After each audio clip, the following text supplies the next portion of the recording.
Papasok lang pong balita, kinumpirma na nila Bea Alonzo at Dominic Roque ang kanilang hiwalayan. Hello mga master, magsasalita na po ako sa napakainit na issue ngayon sa social media, sa national television. Hindi lang dito sa Pilipinas, sa buong mundo to mga master, ang hiwalayang Dominic Roque at saka Bea Alonzo. Kasi ang dami-daming mga rumors, mga haka-haka na lumalabas na kung ba't sila naghiwalay.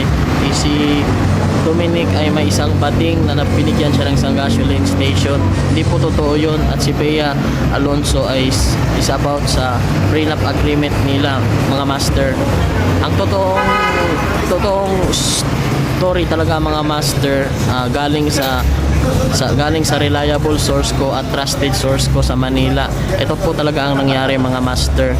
Kasi ang pinagtalunan talaga nila is kung anong ipapakain nila sa mga guests nila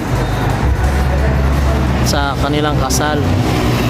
Si Bea gusto niya ng catering services, pero si Dominic naman is gusto niya is pack lunch. Ayun, yun talaga ang totoong pinagtalunan nila kung bakit sila naghiwalay, kung catering ba o pack lunch.